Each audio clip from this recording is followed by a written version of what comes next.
आज की क्लास में हम कोसाइन फंक्शन का इनवर्स ज्ञात करना सीखेंगे। क्या ज्ञात करना सीखेंगे? कोसाइन फंक्शन का इनवर्स ज्ञात करना सीखेंगे।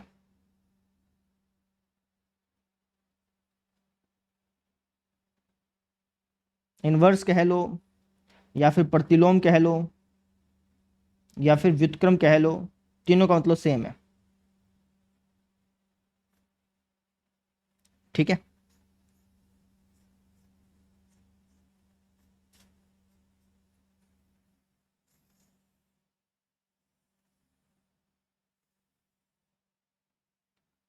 जैसे मान लीजिए कि मैंने आपको फंक्शन दे दिया, कौन सा? कोसाइन फंक्शन दे दिया। ठीक है, कोसाइन फंक्शन को या फिर कोस फंक्शन को, बात एक ही होती है बेटा। ठीक है, तो मैंने आपको ये फंक्शन दे दिया और मैंने कह दिया कि ये जो फंक्शन है ये रियल टू रियल में डिफाइन है। ठीक है, ये फंक्शन हमारा रियल टू रियल में डिफाइन है।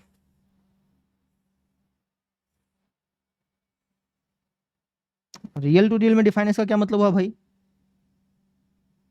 इसका मतलब ये हुआ कि इस फंक्शन का प्रांत रियल नंबर का सेट है और इस फंक्शन का सहप्रांत भी रियल नंबर का सेट है। ये मैंने आपको दे दिया और फिर मैंने आपसे पूछ लिया कि क्या ये फंक्शन इस प्रांत और इस सहप्रांत में व्युत्क्रमणीय है या नहीं है।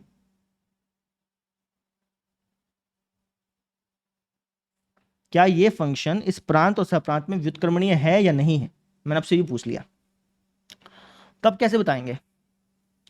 आप कहेंगे कि सर कोई भी फंक्शन व्युत्क्रमणीय तब होता है जब वो अकैकी भी हो और आच्छादक भी हो, है ना।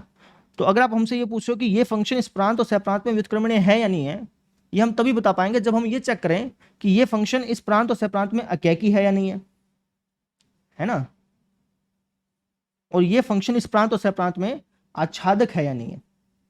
दो चीजें हमें चेक करनी पड़ेगी बेसिकली। कोई भी फंक्शन व्युत्क्रमणीय कब होता है? जब वो अकैकी भी हो और आच्छादक भी हो। तो अगर मुझे ये बताना है कि ये फंक्शन व्युत्क्रमणीय है या नहीं है, तो उसके लिए मुझे अकैकी भी चेक करना पड़ेगा और आच्छादक भी चेक करना पड़ेगा। अब अकैकी कैसे चेक करते हैं? अकैकी को चेक करने के वैसे तो बहुत सारे तरीके हैं, लेकिन ग्राफ के माध्यम से चेक करोगे तो आसान पड़ेगा, है ना। अगर आपको इस फंक्शन को चेक करना है कि अकैकी है या नहीं है, तो ग्राफ के माध्यम से आसान पड़ जाता है। तो हम एक काम करेंगे, इसका ग्राफ बना लेंगे और फिर वहां से चेक कर लेंगे कि अकैकी है या नहीं है। ठीक है, तो इसका ग्राफ बनाते हैं। कोसेक्स फंक्शन का ग्राफ किस तरीके से बनाया जाता है? आप कहेंगे सर वाई अक्ष खींच लो और एक्स अक्ष खींच लो। ठीक है, अब हमें पता है कि कोस 0 पे 1 होता है, तो इसको लेट से 1 बोल दो, है ना। और कोस 90 पे 0 होता है, तो इसको लेट से 90 बोल दो। ठीक है, तो ये ग्राफ जो है वो कुछ इस तरीके से बनेगा, समझ लो, कुछ इस तरीके से बनेगा। सेम चीज यहां पे बनेगी।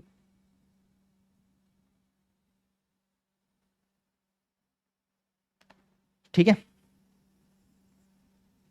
ठीक है सर। अब देखिएगा, ये है हमारा 1 और ये है हमारा -1। ये होता है हमारा 0, ये π/2 लिख ही दिया।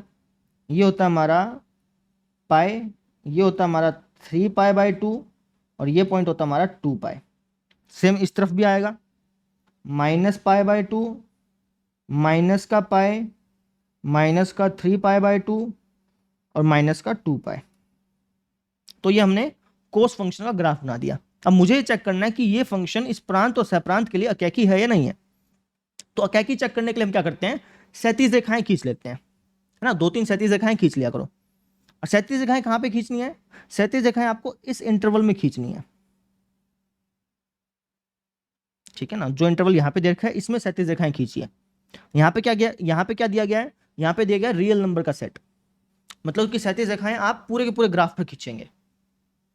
ठीक है ना। अगर मान लो कि यहां पर रियल नंबर के सेट के बजाय कुछ और दिया होता, मान लो कि 0, दिया होता, तब आप क्षैतिज रेखाएं कहां पे खींचते? तब आप क्षैतिज रेखाएं 0 से लेकर के पाई के बीच में खींचते, इस तरीके से, इस तरीके से खींचते। अगर यहाँ पे 0, लिखा होता तो समझ में आई मेरी बात? यहाँ पे लिखा क्या है? रियल नंबर का सेट लिखा है। रियल नंबर का सेट लिखा है, इसका मतलब ये है कि हमें क्षैतिज रेखाएं पूरे के पूरे ग्राफ पर खींचनी है। तो खींच देते हैं। तो इसको लेट से मैं ग्रीन पेन से बना देता हूँ, ठीक है, डैश डैश करके खींच देता हूँ ताकि आपको अलग से पता चल जाए। तो जैसे एक क्षैतिज रेखा ये खींच दी, 2-3 खींच लिया करो, काम बन जाएगा उससे, ठीक है। और एक क्षैतिज रेखा और खींच लो, एक क्षैतिज रेखा मान लो ये खींच दी, एक क्षैतिज रेखा और खींच लो, मान लो कि एक क्षैतिज रेखा ये खींच दी, ठीक है। अब आपको ऐसी क्षैतिज रेखा ढूंढनी है जो उस ग्राफ को एक से ज्यादा पॉइंट पर काट रही हो।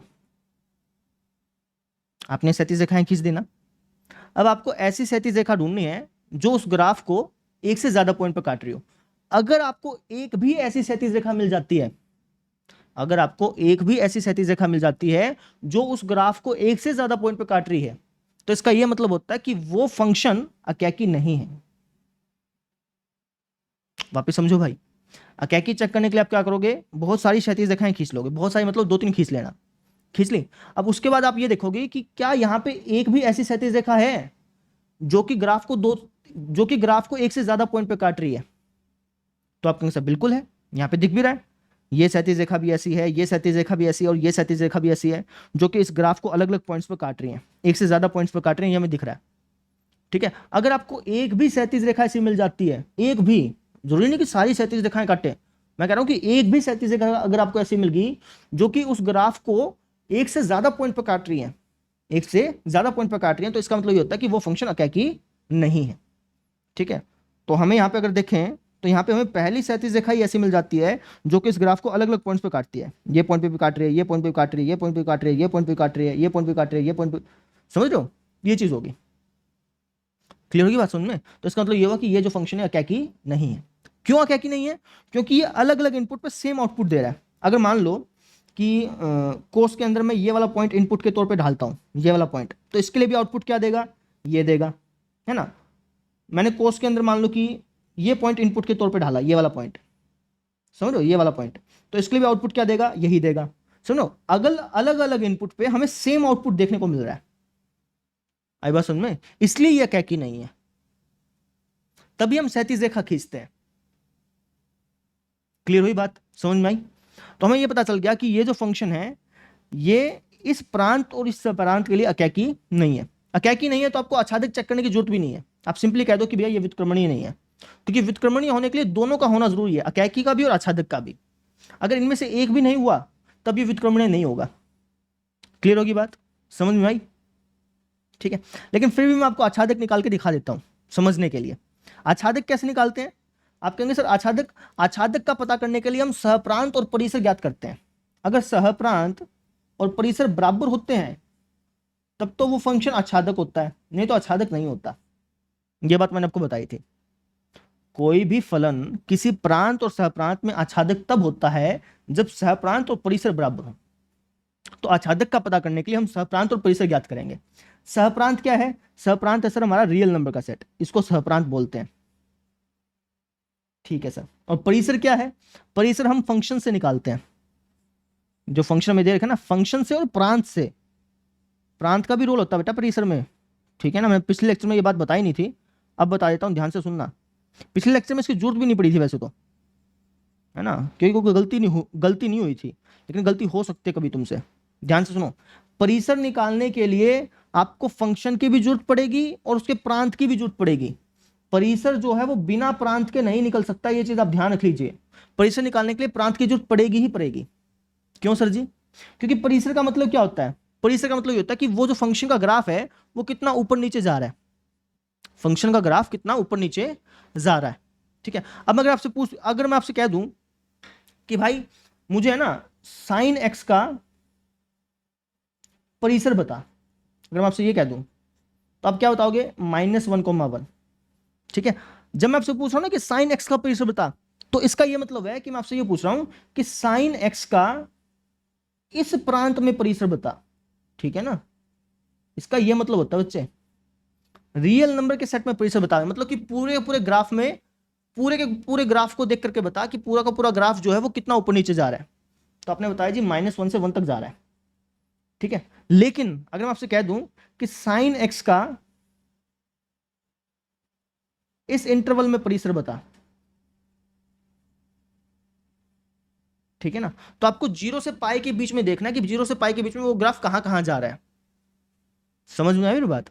0 से पाई के बीच में परिसर ये आएगा, -1,1 आएगा। ठीक है, कहने का मतलब ये है कि आप परिसर तभी बता सकते हो जब आपको प्रांत दे रखा हो, बिना प्रांत के आप परिसर नहीं बता सकते। ठीक है, अगर आपको सिंपली कोई पूछ लेना कि भाई sin x का परिसर बता, कुछ भी ना दे, तो इसका यह मतलब होता है कि वहां पे जो प्रांत है वो रियल नंबर का सेट है। अगर कुछ भी नहीं दे रखा होता तो हम रियल नंबर के सेट को प्रांत मान के चलते हैं। ठीक है, यहां पे हमें क्या देखा है? प्रांत, रियल नंबर का सेट। तो हमें रियल नंबर के सेट में देखना है कि cos x का जो ग्राफ है वो कितना ऊपर नीचे, मतलब हमें रियल नंबर के सेट में देखना है कि जो cos x का ग्राफ है वो कहां से कहां ट्रेवल करता है, ऊपर नीचे कितना, कहां से कहां तक जाता है। ठीक है ना, पूरे के पूरे ग्राफ को, cos x के पूरे ग्राफ को देखना है, और हमें ये देखना है कि cos x का ग्राफ जो है वो कितना ऊपर नीचे जाता है। तो आपको जी पूरा का पूरा ग्राफ को अगर हम देखें तो cos x का जो ग्राफ है वो -1 से 1 के बीच में चलता है। ठीक है ना, -1 से 1 के बीच में चलता है। तो इसका मतलब ये हुआ कि यहां पर इस फंक्शन का इस प्रांत में जो परिसर है वो -1,1 है। समझ में आई? वापस समझो भाई, अगर कभी भी आपको फंक्शन दे दे और उसका प्रांत और सहप्रांत बता दे और फिर आपसे पूछ ले कि इस फंक्शन का परिसर बताओ, तो इसका यह मतलब होता है कि इस फंक्शन का इस प्रांत में परिसर बताना है। ठीक है, यह बात मैंने पिछले लेक्चर में नहीं बताई थी, क्योंकि पिछले लेक्चर में बहुत सारी बातें बताने को थी, है ना, तो इसलिए मैंने वो बात जानबूझ के नहीं बताई। मैं सोचा कि यार काम का बच्चे कंफ्यूज हो जाएंगे। ठीक है, लेकिन अब मैं बता रहा हूं, वापस समझो। कभी भी कोई फंक्शन दे दे और उसका आपसे परिसर पूछ ले, तो उसका परिसर पूछने का मतलब यह है कि वो फंक्शन उस प्रांत में कितना, कहां से कहां ट्रेवल कर रहा है, कितना ऊपर से नीचे कितना ट्रेवल कर रहा है, इसका यह मतलब होता है। क्लियर? समझ में आई? ठीक है, तो इस फंक्शन का इस प्रांत में जो परिसर है वो -1,1 है। अब मुझे बताओ कि क्या सहप्रांत और परिसर बराबर है? आप कहेंगे सर नहीं है, तो इसका मतलब हुआ कि आच्छादक भी नहीं है। समझ में आ गई? वैसे आच्छादक को चेक करने की जरूरत नहीं थी, क्योंकि अगर अकैकी नहीं है तो आप सिंपली कह सकते हो कि व्युत्क्रमणीय भी नहीं होगा, लेकिन फिर भी मैंने आपको आच्छादक चेक करके बता दिया। क्लियर होगी? तो हम ये कह सकते हैं कि ये जो फंक्शन है ये इस प्रांत और सहप्रांत के लिए व्युत्क्रमणीय नहीं है, इसका व्युत्क्रम नहीं ज्ञात किया जा सकता। क्लियर? एक दो एग्जांपल्स और लेता हूं, वहां से आपको ज्यादा क्लियरिटी होगी। जैसे मान लो कि फंक्शन दे दिया मैंने f(x) बराबर cos x। ठीक है, मैंने कह दिया कि ये जो फंक्शन है इसका प्रांत है 0, और इसका सहप्रांत है -1,1। और मैंने आपसे पूछ लिया कि ये जो फंक्शन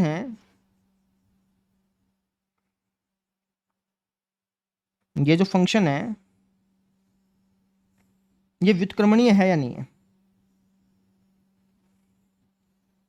ठीक है, तो कैसे बताओगे? आपको अगर सर कोई भी फंक्शन व्युत्क्रमणीय तब होता है जब वो अकैकी भी हो और आच्छादक भी हो। तो मैं चेक करूंगा कि क्या ये अकैकी है या नहीं है ना, उसके बाद मैं चेक करूंगा कि क्या ये आच्छादक है या नहीं है। तो अकैकी को कैसे चेक करोगे? अकैकी को चेक करने के लिए मैं इतने इंटरवल में 37 रेखाएं खींच लूंगा। 0 से पाई के बीच में मैं 37 रेखाएं खींच लूंगा। तो 0 से पाई कहाँ पे है? 0 से पाई सर जी यहाँ पे है। तो एक काम करते हैं, सबसे पहले इसको हाईलाइट कर लेते हैं, है ना, 0 से पाई वाले पोर्शन को अपन हाईलाइट कर लेते हैं। ठीक है, 37 रेखाएं आपको यहाँ पे खींच लेनी है। 37 रेखाएं कुछ ऐसी खींचनी है जो कि इसको काटती हुई जाए। कभी आप 37 रेखाएं यहाँ पे खींचने लग जाएं, उसका फिर क्या फायदा है 37 रेखा खींचने का?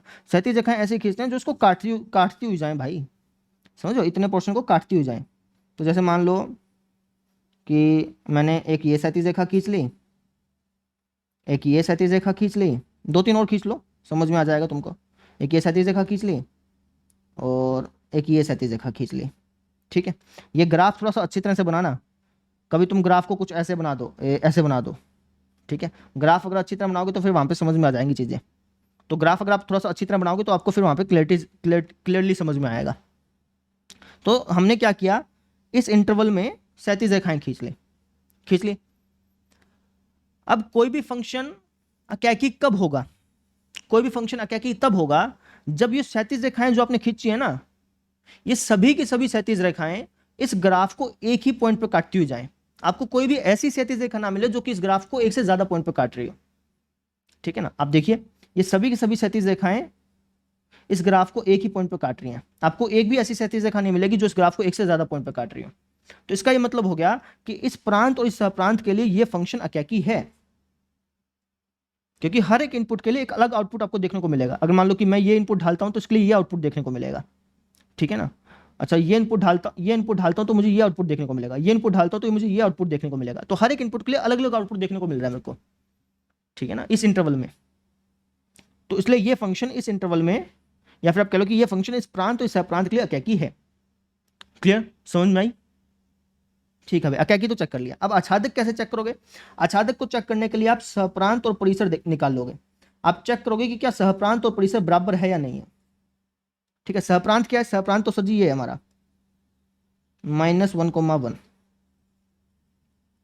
ठीक है। और परिसर कैसे निकालते हैं? परिसर निकालने के लिए प्रांत की मदद ली जाती है, ध्यान से समझना, है ना। ये बात मैंने पिछले लेक्चर में नहीं बताई थी, जानबूझ के नहीं बताई थी, लेकिन अभी बता रहा हूं, समझ में आ गई? जैसे मैंने आपसे पूछा कि भैया इसका परिसर बताओ, कोस एक्स का परिसर, तो कोस एक्स के परिसर का मतलब, कोस एक्स के परिसर का मेरा मतलब ये है कि आपको इसका परिसर इस प्रांत के अंदर बताना है। समझ में आ गई? आपको कोस एक्स का परिसर जो बताना है वो इस इंटरवल के अंदर से बताना है, ये इंटरवल ही तो है, ठीक है ना। आपको ये बताना है कि 0, का जो पोर्शन है उसमें ग्राफ आपको कहां से कहां तक की वैल्यू दे रहा है। इस पोर्शन में ग्राफ आपको कहां से कहां तक की वैल्यू दे रहा है।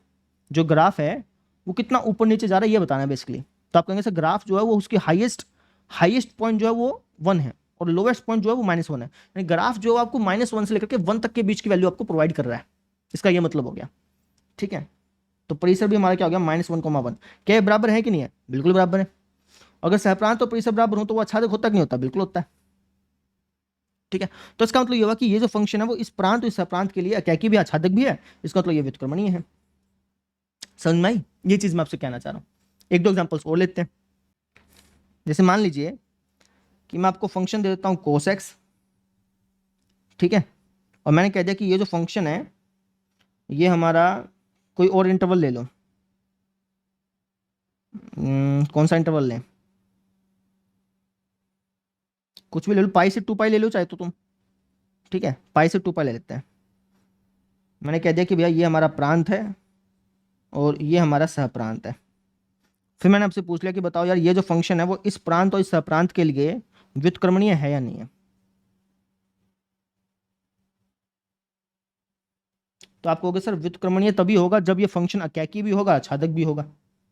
तो अकेकी और आच्छादक को आपको चेक करना है। कैसे चेक करोगे? अकेकी के लिए तो सर हम क्षैतिज रेखा टेस्ट का इस्तेमाल कर लेंगे। अब क्षैतिज रेखाएं कहाँ पे बनानी है? क्षैतिज रेखा आपको इस इंटरवल में बनानी है, प्रांत में बनानी है बेसिकली, ठीक है ना, पाई से 2 पाई के बीच में। तो पाई से 2 पाई वाली जो हिस्सा है उसको अपन हाईलाइट कर देते ताकि थोड़ा सा समझ में आ जाए आपको, ठीक है ना। लो भाई, पाई से 2 पाई वाले हिस्से को मैंने हाईलाइट कर दिया, ठीक है। अब यहाँ पे आपको क्षैतिज रेखाएं बनानी है, बनाओ भाई। ये ग्राफ थोड़ा सा अच्छी तरह से बना लेना, मेरा ग्राफ जो है ना वो अच्छा नहीं बना हुआ थोड़ा, यहाँ पे मैंने बहुत ज़्यादा गोलाई कर रखी है, ठीक है ना। इसलिए आपको ऐसा लग सकता है कि भाई ये देखो ये रेखा, नहीं ये रेखा भी एक ही बार काटेगी, 2 बार तो काटेगी नहीं, है ना। आप यहाँ पे क्षैतिज रेखाएं बना लो, आपको हर एक क्षैतिज रेखा जो है वो इस ग्राफ को एक ही बार काटती हुई नजर आएगी अगर आपने ग्राफ अच्छी तरह से बनाया है तो, ठीक है। आपको एक भी ऐसी क्षैतिज रेखा नहीं मिलेगी जो कि इस ग्राफ को एक से ज़्यादा पॉइंट पे काटे। हर एक क्षैतिज रेखा इस ग्राफ को एक ही पॉइंट पे काटती हुई नजर आएगी, ठीक है। तो इसका मतलब ये हो गया कि ये जो फंक्शन है वो इस प्रांत और सहप्रांत के लिए अकेकी है, अकेकी तो है। अब आच्छादक कैसे चेक करोगे? आच्छादक के लिए सहप्रांत और परिसर का बराबर होना सहप्रांत और परिसर का बराबर होना जरूरी है, ठीक है। सहप्रांत और परिसर का बराबर होना जरूरी है। अब सहप्रांत क्या है? सहप्रांत सर जी है -1,1, और परिसर क्या है? परिसर सर हमें इसमें से चेक करना है, इस इंटरवल में से, ठीक है ना। आपको इस इंटरवल में से चेक करना है कि ये जो ग्राफ है कितना ऊपर नीचे जा रहा है। क्लियर हुई मेरी बात? अगर यहाँ पे कुछ भी नहीं लिखा होता ना, अगर ये आपको ये चीज़ नहीं देखी होती तब हम पूरे ग्राफ को देखते, पूरे रेडियल नंबर के सेट को देखते, ठीक है। लेकिन अगर यहाँ पे ये लिखा हुआ है कि प्रांत ये है सह प्रांत ये है, तो हम सिर्फ इस ग्राफ को ही कंक्लूड कर रहे हैं, है ना। बाकी ग्राफ को हम कंक्लूड ही नहीं कर रहे हैं, हम सिर्फ इस ग्राफ को देख रहे हैं बेसिकली, ठीक है। तो इस इंटरवल में चेक करिए कि ये ग्राफ कहाँ से कहाँ तक की वैल्यू आपको रिटर्न कर रहा है। परिसर मतलब कि कहाँ से कहाँ तक की वैल्यू आ रही है ना। तो देख लीजिए, आप कहेंगे सर मिनिमम वैल्यू है -1 और हाईएस्ट वैल्यू है 1, तो परिसर भी हमारा क्या हो जाएगा -1 से 1। समझ में आ गई? ये चीज़ है। क्लियर हो गया? तो हम यहाँ पे क्या देखेंगे, सहप्रांत और परिसर क्या हमारा बराबर है, इसका मतलब ये आच्छादक भी हो गया। अब कोई भी फंक्शन अगर अकैकी भी है आच्छादक भी है तो व्युत्क्रमणीय तो होगा ही होगा, ऑब्वियस सी बात है। क्लियर हुई बात मेरी, समझ में आया? एक एग्जाम्पल और देख लो लास्ट वाला, उसके बाद फिर अपन आगे चलते हैं। जैसे मान लो कि फंक्शन दे दिया मैंने आपको cos x, और ये जो फंक्शन है अब इसका इंटरवल कुछ और ले लो, अपनी मर्जी से ले लो, जो भी आपकी इच्छा हो। मान लो कि मैं लेता हूँ 0 से π/2 के बीच का इंटरवल ले लेता हूँ, लेट से 0 से π/2 ये इंटरवल ले लिया मैंने, ठीक है। तो ये प्रांत अब की बार लेते हैं, देखते हैं कि इस प्रांत पे ये व्युत्क्रमणीय होगा कि नहीं होगा, और सहप्रांत मैंने यही ले लिया। अब मैंने आपसे पूछा कि ये जो फंक्शन है ये व्युत्क्रमणीय है या नहीं है, तो व्युत्क्रमणीय है या नहीं है ये कैसे बता पाओगे? आपको सिर्फ व्युत्क्रमण होने के लिए उस फंक्शन का अकैकी होना जरूरी है और आच्छादक होना जरूरी है। अब मैं सबसे पहले ये चेक करूंगा कि क्या ये फंक्शन अकैकी और आच्छादक है या नहीं है, ठीक है। तो अकैकी के लिए हम क्या करते हैं, अकैकी के लिए हम इस इंटरवल में क्षैतिज रेखाएं खींच देते हैं भाई, खींच दो फिर। क्षैतिज रेखाएं ऐसी खींचना जो कि इस ग्राफ को काटती हो जाएं, ठीक है। कभी आप यहाँ पे क्षैतिज रेखा खींचने लग जाओ, उसका कोई फायदा तो नहीं है ना, ठीक है ना। क्षैतिज रेखा ऐसी खींचना जो कि इस ग्राफ को कट करती हो जाए, तो आपने इस इंटरवल में क्षैतिज रेखाएं खींच दी, ठीक है। अब आप ये चेक करो कि जो क्षैतिज रेखाएं आपने खींची हैं क्या वो सभी की सभी क्षैतिज रेखाएं एक ही पॉइंट पर कट कर रही हैं कि नहीं कर रही, ग्राफ को एक ही पॉइंट पर कट कर रही है कि नहीं कर रही? बिल्कुल कर रही है सर, ये भी एक पॉइंट पर कट कर रहा है, ये भी एक पॉइंट पर, ये भी एक पॉइंट, समझ में आई ये चीज़, ठीक है। तो इसका मतलब ये हुआ कि भैया ये फंक्शन जो है अकैकी तो है, क्योंकि हर एक अलग अलग इनपुट के लिए अलग अलग आउटपुट आपको देखने को मिल रहा है। इस इंटरवल में मैं कोई भी इनपुट लेता हूँ, मान लो कि मैंने 0 से π/2 के बीच में कोई भी एंगल ले लिया, 45 डिग्री एंगल ले लिया, तो उसके लिए अलग आउटपुट देखने को मिलेगा। 30 डिग्री एंगल ले लिया, उसके लिए अलग आउटपुट देखने को मिलेगा, समझ में आ गई? लेकिन अगर मान लो कि मैं ये इंटरवल ले लेता, लेट से समझने के लिए मान लो कि अगर मैं मान लो कि ये इंटरवल ले लेता, ठीक है, ये इंटरवल ले लेता ना, तब मुझे तब अगर मैं ये इंटरवल लेता ना, तब मुझे अलग अलग इनपुट पर सेम आउटपुट देखने को मिलता। सेम आउटपुट कैसे सर जी? जैसे अगर मैं ये वाला इनपुट ढालता तो उसके लिए मुझे ये आउटपुट देखने को मिलता, और सेम टू सेम आउटपुट मुझे ये इनपुट ढालने पर भी मिलता, समझो। अगर मैं ये इंटरवल लेता ना बेटा, तो अगर मैं ये इनपुट ढालता तब आउटपुट मिलता मुझे ये वाला पॉइंट, ठीक है। और अगर मैं ये इनपुट ढालता तब भी मुझे यही पॉइंट आउटपुट के तौर पे मिलता। ये दोनों पॉइंट सेम ही तो हैं। वाई एक्सिस पर अगर आप देखेंगे, मान लो कि ये जो वाई एक्सिस है, मान लो कि आपका काट रहा है लेट्स से 0.8 पे काट रहा है, तो जब मैं इनपुट ये ढाल रहा हूँ तो तब भी मुझे 0.8 मिल रहा है। इनपुट अगर मैं ये ढाल रहा हूँ तब भी मुझे 0.8 मिल रहा है। अगर मैं ये पूरा इंटरवल लेता ना तब यह क्या कि नहीं होता, ये कहना चाह रहा हूँ, क्लियर। लेकिन अगर इंटरवल हम सिर्फ इतना लें, सिर्फ इतना पोर्शन लें, तब यह क्या की है। क्लियर होगी बात, समझ में आई? ठीक है सर, अकैकी तो हो गया। अब आच्छादक कैसे चेक करोगे? आच्छादक के लिए सर सहप्रांत और परिसर का बराबर होना जरूरी है। अगर सहप्रांत और परिसर बराबर हैं तो आच्छादक है, नहीं तो आच्छादक नहीं है, ठीक है। सहप्रांत क्या है? सहप्रांत है सर -1,1, और परिसर क्या है? परिसर चेक करते हैं हम इस इंटरवल में, ठीक है ना। अब आप कहेंगे सर साइन फंक्शन में क्यों नहीं बताई ये चीज? साइन फंक्शन में बेटा बहुत सारी चीजें थी बताने को, अगर मैं साइन फंक्शन में ये बातें आपको बताता तो वहां पे आपको चीजें नहीं समझ में आती, ठीक है ना, समझे? इसलिए मैं अभी आपको ये चीजें बता रहा हूँ, ये साइन फंक्शन पे भी एप्लीकेबल होती हैं चीजें, ठीक है। तो इस फंक्शन का परिसर क्या है? इस फंक्शन का परिसर आपको इसमें देखना है 0 से π/2 के बीच में, ठीक है ना। इस फंक्शन का परिसर का मतलब ये है कि आपको ये देखना है कि 0 से π/2 के बीच में ये ग्राफ कहां से कहां तक ट्रेवल करता है, ठीक है, कितना ऊपर नीचे घूमता है, 0 से π/2 के बीच में देखना है सिर्फ। तो आप कहेंगे सर 0 से π/2 के बीच में ये जो ग्राफ है इसकी हाईएस्ट वैल्यू होती है 1 और लोवेस्ट वैल्यू क्या होती है 0, समझे? हाईएस्ट वैल्यू 1 है और लोवेस्ट वैल्यू 0 है। इसका मतलब क्या हुआ कि परिसर जो हमारा 0,1 है। क्या ये बराबर है? नहीं है, समझ में आ गई? जब मैं साइन फंक्शन वाला टॉपिक करवा रहा था ना तो उसके अंदर मैंने ऐसा कोई एग्जांपल लिया ही नहीं था जिससे कि सहप्रांत और परिसर बराबर ना आए, ऐसा कोई एग्जांपल लिया ही नहीं था बेटा, ठीक है। ऐसा कोई इंटरवल नहीं, ऐसा कोई आधा इंटरवल लिया ही नहीं था मैंने, समझ में आ गई? ये चीज मैं आपको समझाना चाह रहा हूं, क्लियर होगी बात मेरी? ठीक है, ठीक है सर जी। तो हमने अभी तक क्या सीखा? हमने ये सीखा कि जो कोस फंक्शन है अगर इसका प्रांत भी रियल नंबर का सेट है और सहप्रांत भी रियल नंबर का सेट है तब ये व्युत्क्रमणीय नहीं होता।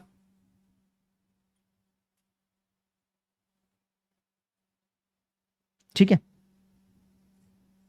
लेकिन अगर इसका प्रांत 0, है और सहप्रांत -1, है, तब ये व्युत्क्रमणीय होता है।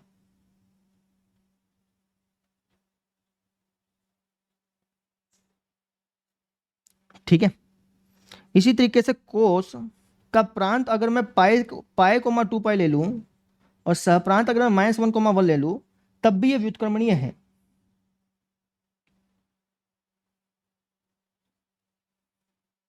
ठीक है, और अगर मैं कोस का प्रांत 2 पाई, 3 पाई ले लूं और सहप्रांत में -1, ले लूं, तब भी ये हमारा व्युत्क्रमणीय है।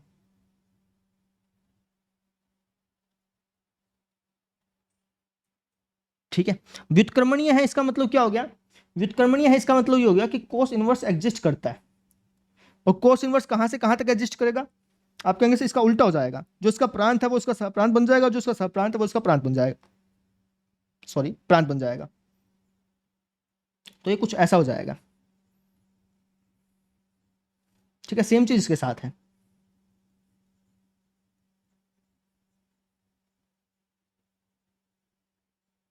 सेम चीज इसके साथ है।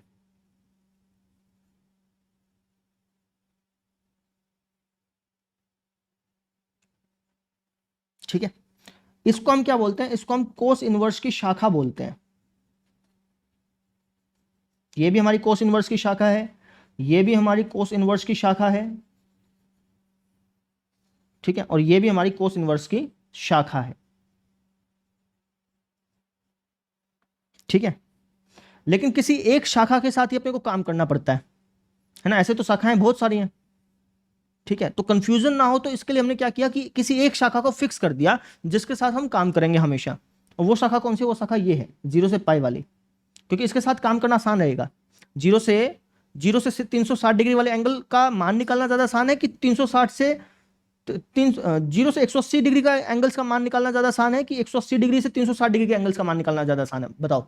आप कहें 0 से 180 डिग्री का एंगल, 0 से 180 डिग्री के एंगल्स का मान निकालना ज्यादा आसान है। ठीक है ना, समझ में आ गई मेरी बात? तो इसलिए इसको अपन बोलते हैं मुख्य शाखा।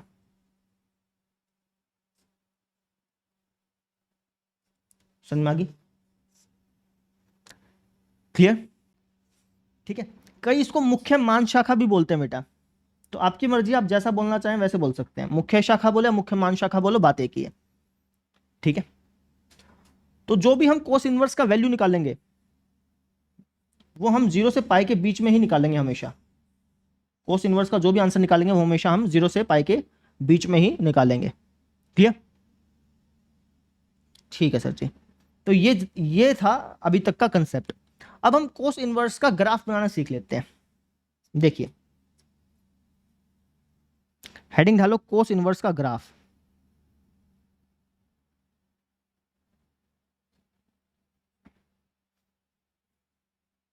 जब मैं बोलता हूं ना कि कोस इनवर्स का ग्राफ, इसका मतलब ये होता है कि कोस इनवर्स फंक्शन का ग्राफ की बात कर रहे हैं अपन। ठीक है, तो कोस इनवर्स का ग्राफ बनाने के लिए सबसे पहले हम कोस का ग्राफ बना लेते हैं। ये हमारे कोस फंक्शन का ग्राफ है। ये हमारे किसका ग्राफ है? कोस फंक्शन का ग्राफ है। अब कोस इनवर्स का ग्राफ बनाने के लिए हम कोस के ग्राफ को 90 डिग्री एंटी क्लॉकवाइज घुमाएंगे, जैसे कि हमने साइन फंक्शन में किया था वैसे सेम चीज इसमें करेंगे। तो हम क्या करेंगे? 90 डिग्री एंटी क्लॉकवाइज घुमा देंगे। घुमा देते हैं। ठीक है, घुमा दिया एंटी क्लॉकवाइज। अब आपको क्या करना है कि 90 डिग्री एंटी क्लॉकवाइज घुमा दिया। अब जैसे मान लो कि 90 डिग्री एंटी क्लॉकवाइज घुमाने के बाद ऐसा दिख रहा है, मान लो, है ना, ये अंगूठा मान लो इस तरफ है। अब आपको क्या करना है? 180 डिग्री ऐसे घुमा देना है। समझ में आ गई? ये अंगूठा इस तरफ था, 180 डिग्री ऐसे घुमाने पे अंगूठा इस तरफ आ गया। तो सेम चीज इसके साथ होगी। इसको 180 डिग्री घुमा दो। 180 डिग्री घुमाने के बाद क्या होगा कि जोन से गोले यहां पे बन रहे हैं ना, ये जोन से, ये देखो गोला यहां पे बन रहा है। 180 डिग्री के बाद 180 डिग्री घुमाओगे ना तो ये गोला आपको यहां पर दिखेगा। समझ में आ गई? इसको मैं 180 डिग्री घुमा देता हूं।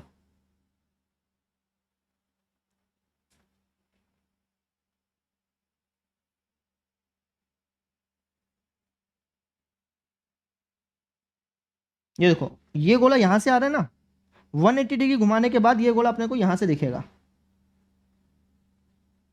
समझे? ऐसे ये गोला यहाँ से आ रहा है, 180 डिग्री घुमाऊंगा ये गोला हमें यहाँ से दिखेगा ऐसे, ठीक है ना।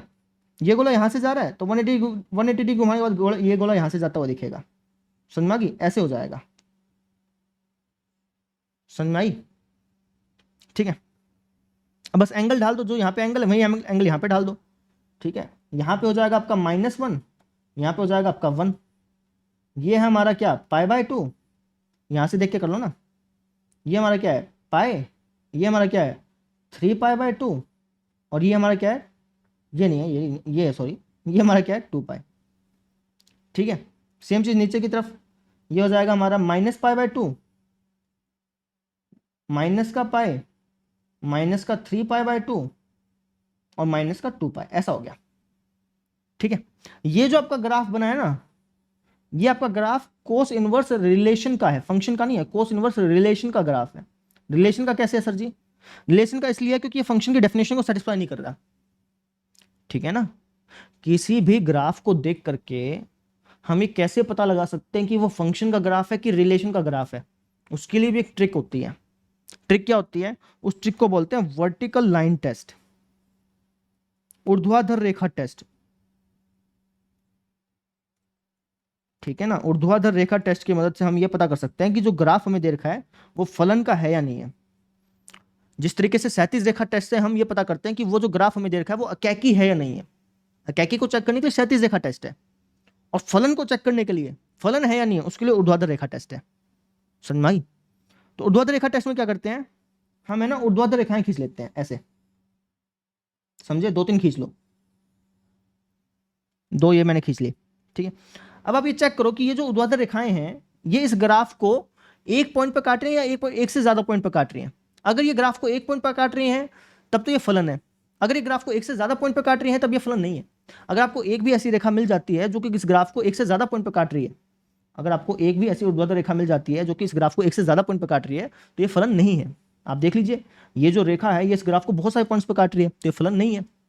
क्यों फलन नहीं है? क्योंकि एक इनपुट के लिए अलग अलग आउटपुट आपको देखने को मिल रहे हैं, है ना। जैसे जैसे आप ये क्षैतिज रेखा, ये ऊर्ध्वाधर रेखा खींच लीजिए। ठीक है ना, थोड़ा ग्राफ अच्छी तरह से नहीं बना, ये कुछ इस तरीके से बनेगा। तो हम यहाँ पे क्या देख रहे हैं कि एक इनपुट के लिए आउटपुट हमें ये भी मिल रहा है और आउटपुट हमें ये भी मिल रहा है। समझ रहे? तो एक बच्चे के अलग अलग बाप, एक बच्चे के बहुत सारे बाप हो गए, लेकिन एक बच्चे के बहुत सारे बाप हो सकते हैं क्या फलन में? नहीं हो सकते। फलन में एक बच्चे के बहुत सारे बाप नहीं हो सकते, ये मैंने आपको चीज बताई थी। तो इसलिए वर्टिकल लाइन टेस्ट के माध्यम से भी आप पता कर सकते हो कि जो ग्राफ आपको दे रखा है वो फलन का है या नहीं है ना। तो जब हमने वर्टिकल टेस्ट यहाँ पे अप्लाई किया तो हमें पता चला कि ये जो ग्राफ है ये तो फलन का है ही नहीं। अब इसको फलन कैसे बनाओगे, कोस इनवर्स फंक्शन कैसे बनाओगे वो देख लो अब आप। ठीक है, इसको मिटा देता हूं भाई।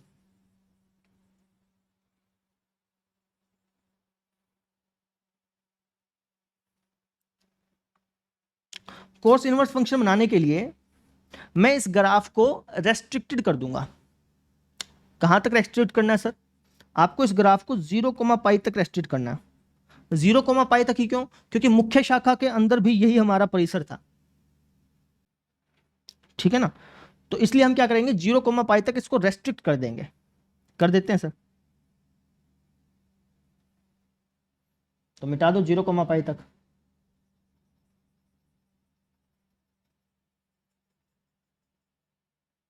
जीरो कोमा पाई मतलब, 0,π का मतलब ये है कि यहां से लेकर के यहां तक का ग्राफ छोड़ दो, बाकी सब मिटा दो।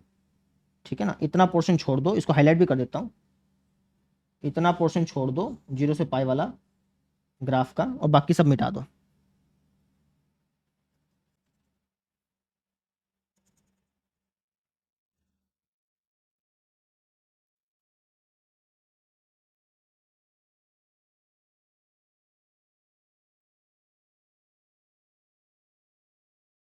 ठीक है, ये जो आपका पोर्शन बचा है ना, ये जो आपका ग्राफ का हिस्सा बचा है, ये कौन सा ग्राफ है? ये कोस इनवर्स फंक्शन का ग्राफ है, या फिर आप सिंपल कह लो कि कोस इनवर्स का ग्राफ है। ये आपका कोस इनवर्स का ग्राफ है बेटा। समझ में आ गई? ये जो ग्राफ है ये कोस इनवर्स का ग्राफ कहलाएगा। कोस इनवर्स फंक्शन का कह लो या फिर कोस इनवर्स का कह लो, क्योंकि कहीं पर भी अगर मैं कोस इनवर्स की बात करूंगा तो वहां पे मैं कोस इनवर्स फंक्शन की बात कर रहा हूँ। अगर मैं कभी रिलेशन की बात करूंगा तो उसके साथ लिखूंगा हमेशा, लेकिन रिलेशन की मैं बात नहीं करूंगा इस चैप्टर में। ठीक है ना, समझ में आ गई? तो ये जो ग्राफ आपका बना है ये कोस इनवर्स फंक्शन का ग्राफ है। क्लियर होगी कैसे ग्राफ बनाते हैं, समझ में आ गया? अब कुछ एक नोट्स हैं वो आप लिख लो, हेडिंग डालो नोट्स। पहली बात आप हमेशा याद रखेंगे कि कोस इनवर्स का, ये तो आप इसको ऐसे लिख लो, पहली बात हमेशा याद रखेंगे कि जो कोस इनवर्स है उसका प्रांत होता है हमारा -1,1, क्योंकि कोस इनवर्स के अंदर नंबर्स जाते हैं और वो एंगल्स आपको देता है, ठीक है ना। तो -1,1 जो है इसका प्रांत है, और इसका परिसर हम किसको मानेंगे हमेशा, इसका परिसर जी हम मानेंगे हमेशा 0, को, ठीक है। ये पहली बात हो गई। दूसरी बात, अगर मान लो कि मैंने दो एंगल ले लिए θ1 और θ2, लेट्स से कि θ1 θ2 से छोटा है, तो अगर मैं दोनों तरफ कोस लूंगा, दोनों तरफ अगर मैं कोस लूंगा तो यहाँ पे जो इनइक्वलिटी का साइन है ये चेंज हो जाएगा, यहाँ पे छोटा था यहाँ पे ये बड़ा हो जाएगा, ठीक है ना। ये कब होगा, ये तब होगा जब मैं ये दोनों एंगल इस इंटरवल के बीच के लूंगा। अगर मैं 0, के बीच के कोई भी दो एंगल लेता हूं, उसमें से एक एंगल छोटा पाएगा, एक एंगल बड़ा पाएगा, है ना। ये एंगल मान लो कि इस एंगल से बड़ा है, ये एंगल इस एंगल से छोटा है, तो दोनों तरफ कोस लेने पर इनइक्वलिटी का साइन चेंज हो जाता है बेटा। आपको एग्जांपल लेके भी बता देता हूं। जैसे 0 और पाई के बीच में कोई भी दो एंगल ले लो, लेट्स से कि आपने ले लिए 60 और 90, ये दो एंगल ले लिए मान लो, ठीक है, 60 डिग्री और 90 डिग्री, ये दो एंगल ले लिया। अब इनमें से छोटा कौन सा है, आप कहेंगे सर ये।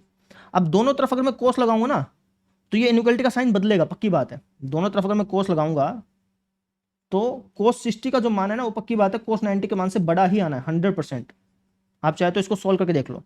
कोस 60 डिग्री का मान कितना होता है, ये होता है सर 1/2, और कोस 90 का मान 0, तो 1/2 0 से बड़ा है कि नहीं है, बिल्कुल है। कहने का मतलब यह है कि इस इंटरवल में से आप कोई भी दो एंगल लेते हैं तो जो पहला एंगल अगर वो दूसरे एंगल से छोटा है तो दोनों तरफ कोस लगाने के बाद पहला एंगल दोनों तरफ कोस लगाने के बाद जो पहली वैल्यू है दूसरी वैल्यू से बड़ी बन जाएगी, ये मेरा मतलब है। कोस दोनों तरफ कोस लगाने के बाद इनइक्वलिटी का साइन चेंज हो जाता है, ये मैं कहना चाह रहा हूं। क्लियर? तीसरी बात, मान लीजिए कि मेरे पास कोई दो संख्याएं हैं, दो नंबर्स हैं x1 x2, नंबर्स है बेटा, नंबर्स, संख्याएं हैं, ठीक है। मैंने क्या किया, मैंने दोनों तरफ कोस इनवर्स लगा दिया, क्योंकि संख्याएं तो कोस इनवर्स के अंदर जाएंगे ना, कोस के अंदर तो एंगल्स जाते हैं, कोस इनवर्स के अंदर संख्याएं जाती हैं, तो दोनों तरफ मैंने क्या किया, कोस इनवर्स लगा दिया। जब मैं दोनों तरफ कोस इनवर्स लगाऊंगा ना तो ये इनइक्वलिटी का साइन चेंज हो जाएगा। कब चेंज होगा, ये तभी चेंज होगा जब ये दोनों नंबर्स इस इंटरवल से बिलोंग करते होंगे, ठीक है ना, समझ में आ गई। बाकी नंबर्स को तो ये लेगा ही नहीं, क्योंकि कोस इनवर्स के अंदर आप -1 से 1 के बीच के ही अंक ढाल सकते हो, बाकी अंक तो ये लेगा ही नहीं, उसकी वैल्यू आपको देगा ही नहीं, है ना। तो ये चीज मैं आपको कहना चाह रहा हूं। क्लियर? आप इसको वेरीफाई कर सकते हो एग्जाम्पल के माध्यम से, ठीक है। तो ये तीन छोटी छोटी बातें थी जिनको आपको ध्यान रखना है, समझ में आ गई? ठीक है सर। तो आज जो जो पढ़ा मैं उसको एक बार फटाफट से रिकैप करवा देता हूं, उसके बाद फिर हम क्वेश्चन आंसर्स पर चलते हैं। हेडिंग डाल लीजिए रिकैप। तो हमने ये पढ़ा कि जो कोस फंक्शन है वो रियल टू रियल में व्युत्क्रमणीय नहीं है, परिभाषित तो है, व्युत्क्रमणीय नहीं है, ठीक है ना। पहली बात हमने ये पढ़ी। उसके बाद हमने पढ़ा कि कोस फंक्शन जो है ये हमारा 0, से अगर प्रांत 0, ले लें और सहप्रांत -1, ले लें तो उस स्थिति में ये व्युत्क्रमणीय बनता है, ठीक है। व्युत्क्रमणीय बनता है, और व्युत्क्रमणीय बनेगा तो कोस इनवर्स कहां से कहां तक एग्जिस्ट करेगा, कोस इनवर्स एग्जिस्ट करेगा -1, से 0, तक, ठीक है। और इसी को ही हम कोस इनवर्स की मुख्य शाखा बोलते हैं। ये हमारी क्या बेटा, कोस इनवर्स की मुख्य शाखा, मुख्य मान शाखा बोले या फिर मुख्य शाखा बोलो, बात एक ही है। क्लियर? ये दूसरी बात हमने सीखी। एक बहुत ही इंपॉर्टेंट टॉपिक हमने सीखा कि भैया किसी भी फंक्शन का जो परिसर निकाला जाता है ना उसको उसके प्रांत को देख करके निकाला जाता है। ये बात मैंने पिछले लेक्चर में नहीं बताई थी, इस लेक्चर में समझाई है। किसी भी फंक्शन का परिसर निकालोगे तो उसके प्रांत को देख करके निकालोगे। अगर प्रांत नहीं देखा है तो हम रियल नंबर के सेट को ही प्रांत समझते हैं, ठीक है ना। कोई आपसे पूछ ले कि साइन एक्स का परिसर बताओ, तो इसका यह मतलब होता है कि वो आपसे ये पूछना चाहता है कि साइन एक्स का इस इंटरवल में परिसर बताओ, इसका यह मतलब है, समझे? कहने का मतलब यह है कि साइन एक्स का जो ग्राफ है वो इस रियल नंबर के सेट में कितना, इस रियल नंबर के सेट में ऊपर नीचे कहां से कहां तक जाता है, इसका यह मतलब है बेसिकली। समझ में आई? ये तीसरी बात सीखी थी। और क्या बात सीखी थी हमने? और एक हमने ऊर्ध्वाधर रेखा टेस्ट के बारे में सीखा था। एक तो होता है क्षैतिज रेखा टेस्ट। क्षैतिज रेखा टेस्ट से आप ये पता कर सकते हो कि दिया गया फलन एकैकी फलन है या नहीं है। एकैकी फलन के लिए आप क्षैतिज रेखा टेस्ट करते हो, लेकिन कोई फलन है या नहीं है, फलन के लिए आप ऊर्ध्वाधर रेखा टेस्ट करते हो। ठीक है ना? ये बात भी हमने आज के लेक्चर में सीखी। ठीक है,